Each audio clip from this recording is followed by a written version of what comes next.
Hey, welcome back to Second Run Gaming. We're here yet again with another episode of Massive Chalice, episode 18 somehow. We're almost at the halfway mark at 146 years. That pretty much is halfway. So, if things go super well, this might be a 30 episode series. More likely probably mid-30s, maybe even 40s if we do slow down with more battles coming up. We're in a good position for this battle though. So we don't know of any enemies. They're definitely up here somewhere. I'm gonna start, as always, with our stealthy boys. Now, yeah, see, last battle, Anders was super affected by his slowness. This battle, it seems like it's not hitting him as much, thank God. And we do have a lapse right there. Anders has already sprinted because I was dumb. I didn't think an enemy was gonna pop up that quickly. But Jess hasn't sprinted yet, so she can get the drop on this lapse, hopefully just take it out. Nice. And Anders did reveal a good portion of the map, so I'm pretty confident that we can bring everybody up at least to kind of where he's at without revealing too much. Why did I say that? Shouldn't have said that.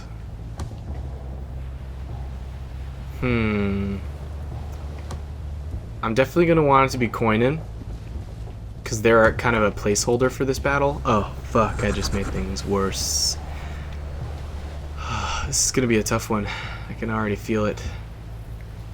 I'm going to move Balin over here, and Koinen's honestly just most likely going to get the brunt of this. Only one damage there, took some XP, but this is Koinen's first battle, and probably only. So unfortunately they are going to take that age gain too. Koinen's pretty young, not super young, but young enough. I'm going to have Anders, if we can, just move a little bit forward, reveal himself, and get this lapse out of the way. Nice. That way our remaining 4 heroes can just focus on taking out this Wrangler. So I'm going to move Jess pretty much up to the same area so we can just almost point blank it.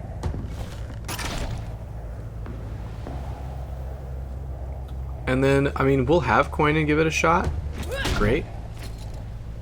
And then between the two, Simone is also a placeholder, but she can level up that relic. But I really do want Balon to level up his relic and get some experience for himself whenever possible.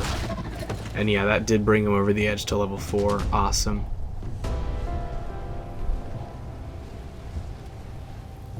Alright, we'll have Simone just move up just a little bit here. And I'm not going to go any further.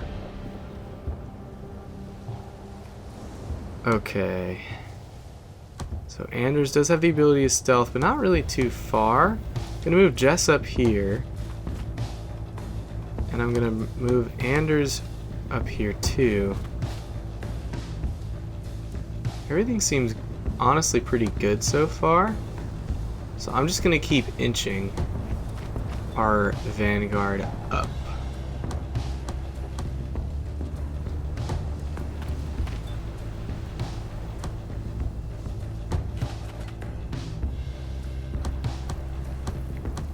We'll have Jess stealth, just in case they do get ambushed. That way she's not, in danger for no reason. But I'm going to have everybody else just end their turn right here and wait. Okay. So, since Jess is stealthed, I'm going to have her just continue to kind of crawl up here and see what's around this corner.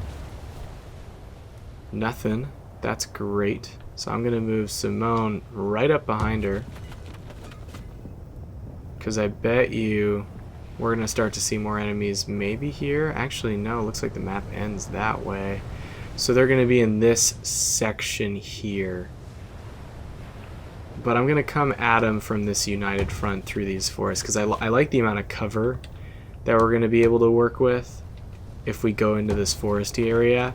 As opposed to if we kind of stuck to the shore over here, we're pretty open. So are the enemies, but lapses are more ranged than our Vanguard is, so it's better if we have cover to hide behind.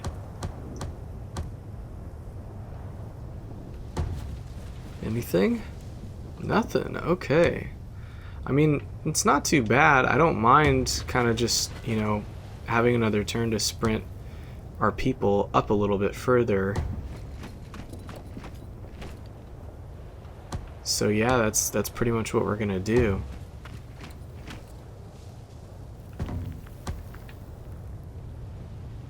And I won't stealth Anders. I'll give him that extra tile instead. Okay. I'll have Jess lead that charge. Nothing still, which is awesome. I'm just gonna move around to the other side of the tree. Nada. There we are.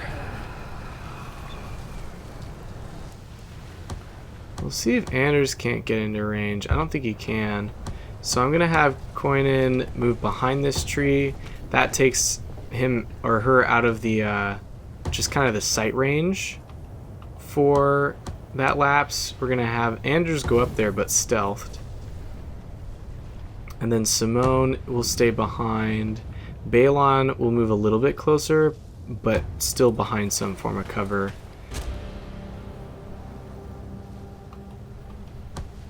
And then we'll have Jess move up here in stealth. Remember, I think the playthrough that I did where I actually was able to beat the game, there came a time where my Caberjacks, my Hunters, maybe even my Alchemist all had the stealth ability and that type of class combination. And it was really nice because it was just like I had 5 units that were all just stealthed out. Okay, that lapse is still there, but that's pretty much all that is there. This is risky. It looks like that lapse might be able to see Koinen, but at this point, we gotta keep moving him up. Because it doesn't seem like the lapse is moving on their own.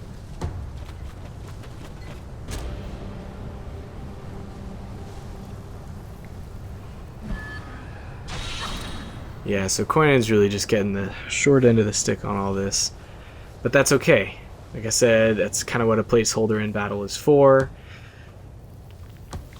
I'm going to see if... as Anders is holding onto a relic, Jess is still trying to get one.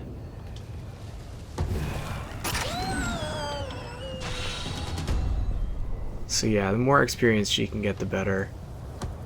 And I'll have Anders run up here in stealth still.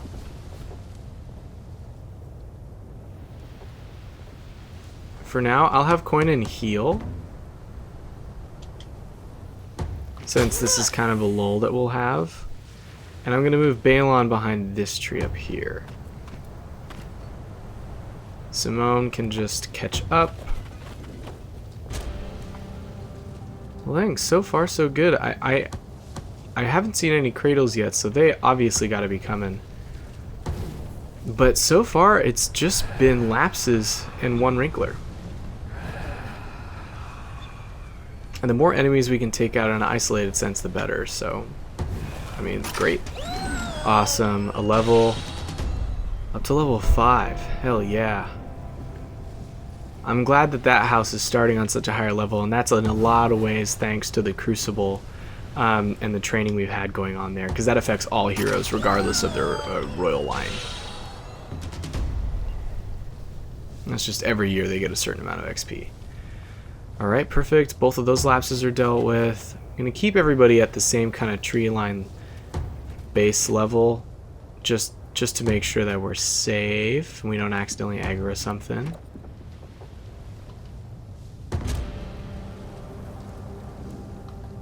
Perfect. We'll have Jess just not sprint, just because it's, you know, it's safer to take it, you know, one move at a time. That's the end of the map over there.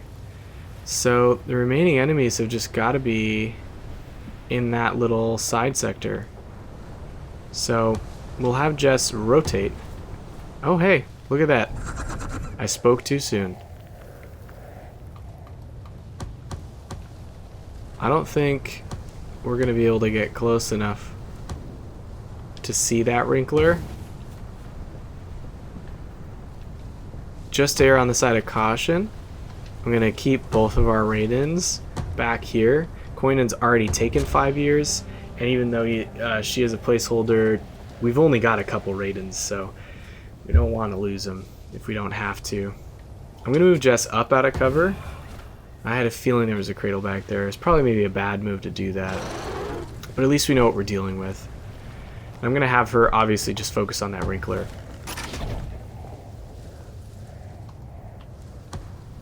Hey, Anders just got a nickname finally, Kill Belch. So maybe he's just a really burpy boy. So much that he takes enemies out with his burps. Nice. But it's good to know that he got a nickname, even though he won't get a relic. I feel like it's always a bigger badge of honor if a relic holder gets a nickname and would have had a relic themselves if given that opportunity. I feel like it means that they're, you know, the bloodline and the relic that got passed down was worth it in a way. Just a seed, just a little piddly seed. We can work with that.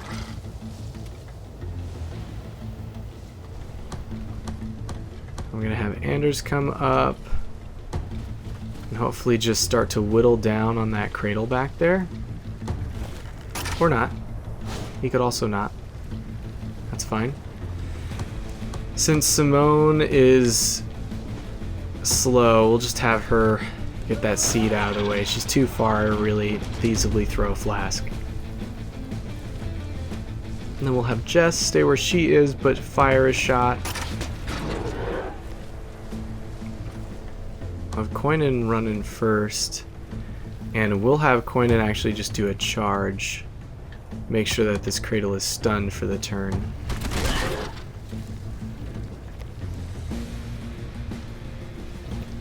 And then we'll have Balon come over to the side and actually do some damage. Nice. Then from here, I think if we can't actually get Anders maybe to get the kill, then we'll get those seeds out there and we'll have our other units pick the seeds off. Nice. Anders got to level 6.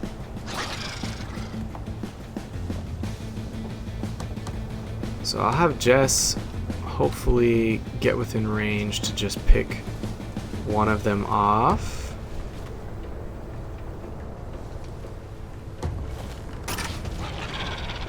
Nice.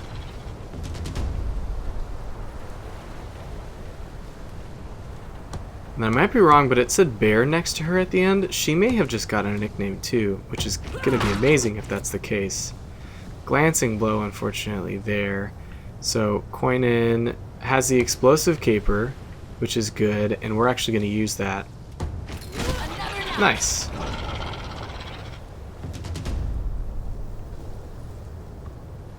So there are definitely still enemies out there. Just a matter of where.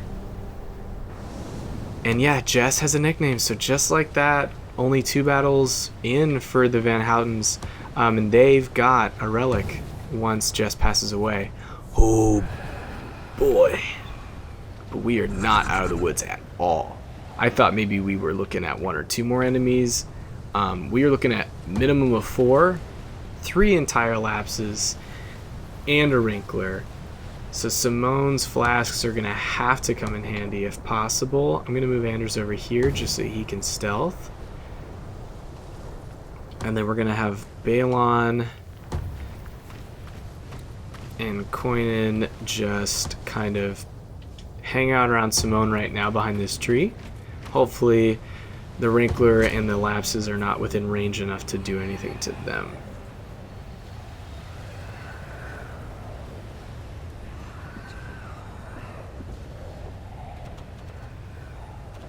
Okay. Ooh, and there's a cradle. But they are all, I believe, it looks like they're all right next to each other. So I'm going to have Simone come down here.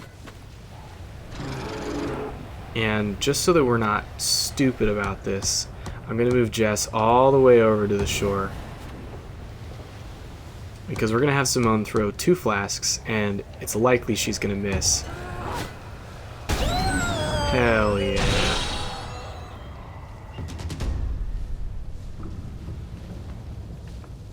I'll have Simone just, you know, take out that Wrinkler too. Awesome.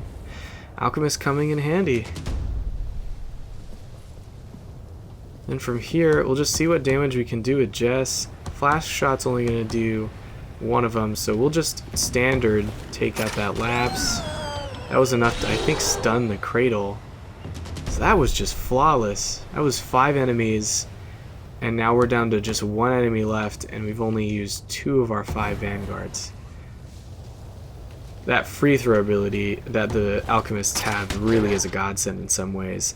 It's always a little bit of a risk to rely on the alchemists too much, in addition to their, you know, riskiness as far as accuracy. The big one is that they only have 5 flasks, so once they're out, I mean, they're out. And then they can do melee damage, but, you know, the bulk of their force is in those flasks. Thanks. So I'm glad that we were able to make really perfect use of that this time around. Okay, we'll have Jess get the kill on this cradle. Kind of wish I wouldn't have thrown Koinen in there so quickly. But we'll have Balon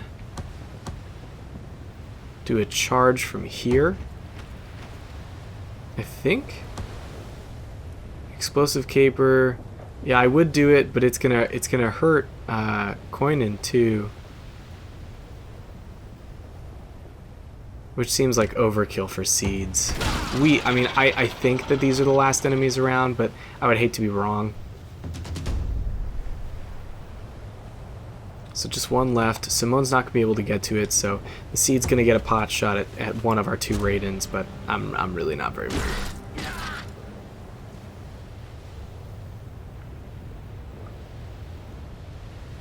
Sweet, we'll just take him out. Fingers crossed that is it for the level.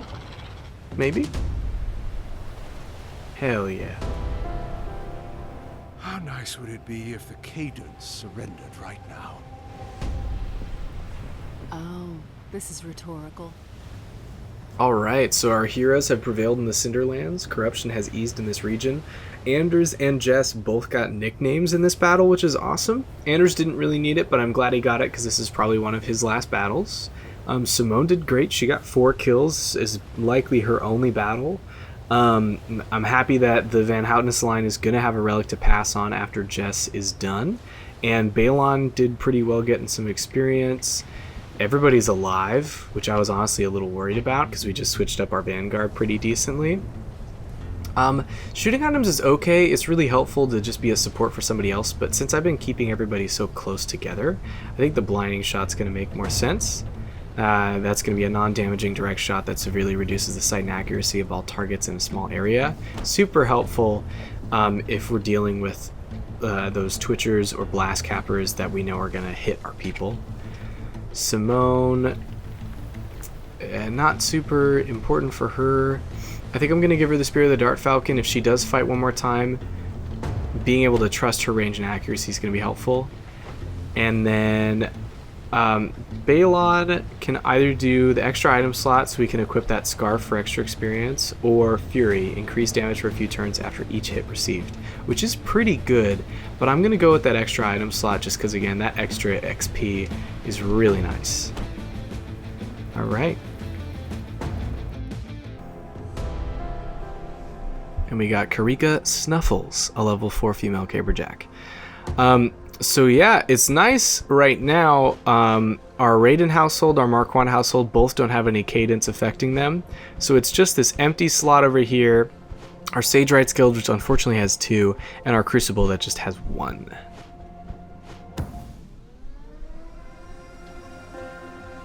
Another baby. Good. Simone Marquand has died at the age of 69. I'm happy that she was able to fight in that one battle. She really did help us out. Sky is 9 now. I think it's pretty safe probably to give Barley Wine over to Sky if we want, because 6 years, there might be a battle, but it's unlikely.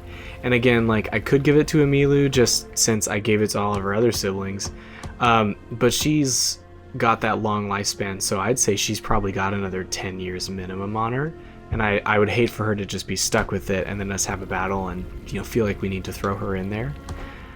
We do have Ramona now. Decreased strength, though.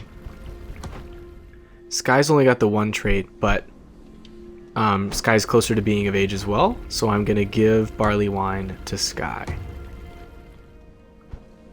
It's weird because it does kind of lock in our hero for the Vanguard in a lot of ways really early on when we do that. But with so few kids in each household, it's kind of what we have. So it looks like Anders has passed away. So that battle was his last battle too. So we're able to see where the relic can go from here. I'm going to just level up Pacifica real quick. So the knockback, and then I like the point blank shot, to be honest, since it does so much damage. The Liu line is just as small as the Marquand's. Sharon's our standard at almost 60. So Luciola is only 10. She has decreased sight range. Pacifica has increased XP, dexterity, and intelligence. She is a godsend. She is wonderful. So I think that she's really the only, it's a no-brainer to give Truth to her. Truth is now level 5, which is awesome. So fingers crossed we can just keep that rolling. So let's take a look. The Van Houten's line is doing great. They've got 3 kids in there now. The Lius have only got 1. And it is Luciola that we saw. Hopefully we can appoint a new regent soon. The Raidens are back at their same old shit with nobody in there though, which is tough. And the Marquands do have 2, so I feel like they've kind of maybe got some of their gusto back after getting Meek out of there. So I'm just gonna check, just because it's good to make sure that we're paying attention. But as far as, no way, house name. Oh, these are just active. So these are people that are not in our regency, are not standards, and are not in training. So like active members. We've only got 2 Lius right now, 1 Marquand, and we do have 4 Raidens. So maybe I was a little harsh on the Raidens in some ways. But yikes. And we've got 2 Van Houtenesses, but they're super new, so I expect that. I'm going to check over here. We've only got 1 person in our Sagewrights right now, and we do have some extra heroes just hanging about. I'm trying to keep them around for when we do need to marry in some new regents, but there's no way Edmund's going to be that person. I'm happy that he was able to help us get the Raiden line going, and he also was actually the partner to Meek for a while those last few years, but I think he's done enough, and he's gonna do one more thing for us, just live a quiet life of solitude and research in the Sagewrights. I think that's probably it. We're gonna keep everybody else around since they're either from our established houses or they're young enough. Karika honestly has a really great intuition, but she's got other traits that are pretty good too, so I want to keep her around at least for a few years to see if we don't need her for a regency. Our power is half what it needs to be to cleanse this world. Halfway there. This calls for the horns of halves. They sound the same as all the other horns. Don't let this get to your head. We still have a long way to go. And it's not going to get easier. Too many battles have been lost because victory was assumed and not assured. Yeah, so it's official. We have made it halfway through Massive Chalice. We are halfway through our journey, which is fucking awesome.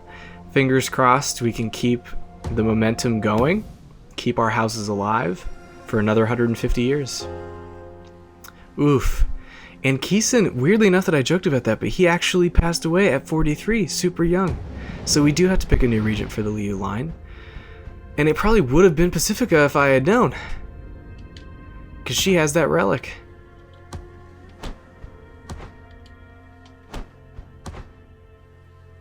I'm worried here, because if I give it to Bob, but I kind of have to. We're probably just going to have to adopt a kid or 2 into the Liu line, but Bob's really our only shot right now. We could throw in Alania here. Karika's a decent option. Yolumba is not a great option. And that's pretty much everybody. So it's really Karika or Alania. And Alania, you know, I think I'm going to do Karika because of the extra max HP and intuition. She's a little bit younger as well. Yolumba has good intuition, but yeah, increased max HP too is good. We'll do that. Fingers crossed we get a couple kids out of them. And now that we have switched over Alania, I don't think she's going to be doing too much more, if we're being honest here.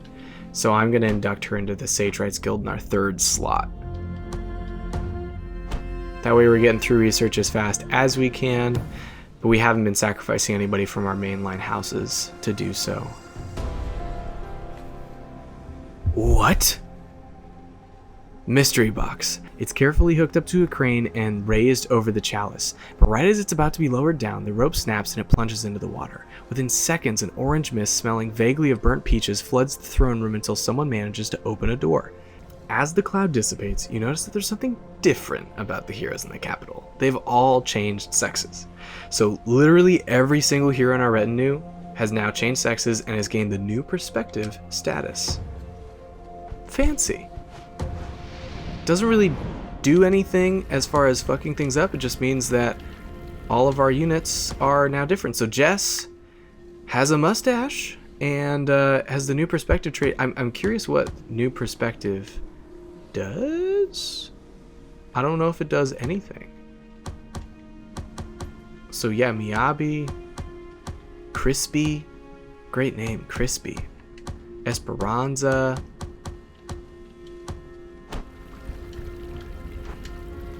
Yeah, so yeah, that's pretty much it. No negative traits, no positive traits, just a good old switch of the sexes. I'd say honestly that probably worked out in the best way that it could. I don't know what that would have done over in the Sagewright Guild if they had just turned it on, because that obviously wasn't the intended effect. Or maybe it was. Research complete. Those books have seen better days, but we have translated a whole 3 volumes of ancient Chalice text and have discovered a secret chemical recipe to call on better heroes with the Chalice. So not only, I believe we get 2 more, but they're also higher levels, which is going to be really helpful. Okay, so looking forward, let's look at some of the options that we have. Veil armor. So the skin of lapses exhibits an extraordinary illusionary properties. With enough residue collected from their bodies, we could fashion a suit of armor that will improve the stealth abilities of our hunters. That's pretty good. Carapace armor. Ruptures love catching assailants off guard by detonating themselves after they've been killed. We could do them one better by outfitting our alchemists with volatile armor that triggers when they take any damage at all. And bone shell. Bulwarks sprout a tough temporary shell of petrified bones every time they take damage. If we understood how their bodies achieve this, we could repurpose the suit for the Caberjacks to do the same thing. That's honestly kind of amazing. Then for weapons, we've got the Bone Barb Bow. The Bone Barbs of a Bulwark are sturdy, lightweight, and can pierce through just about anything. Sounds like excellent material for crossbow bolts. The Pillar Pitcher, which I believe we've read in the past. So yeah, basically there's a specialized weapon for each class, or you can just do, you know, elite training. So like with elite caber training, a caber becomes not just a caber but an extension of the self. You are a log of pain, and the log of pain is you. The Ultra Elixir is always an option, but I feel like we haven't really had to use that too much lately. I think honestly for right now, we do need to adopt at least 1 or 2, because I'm hoping that the Liu line is going to have some kids, but so far, no dice, and the Raidens are in the same boat. So as much as I want to research those advanced things, we kind of just have to keep our houses alive. Here they come. We've gone ahead and sent word to evacuate. Now it's on you to make sure it's only temporary. Yeah, so we've reached a really fun point, which is after you get to the second half of the game, the difficulty obviously spikes a little bit. One of the big ways it does that is instead of us being attacked twice, we are attacked thrice. So you'll see our Crucible, our Empty Marches, and our Raiden Keep up north are all in danger. I think it's probably going to be the Crucible, but whichever one it is, we're going to have to find out next time.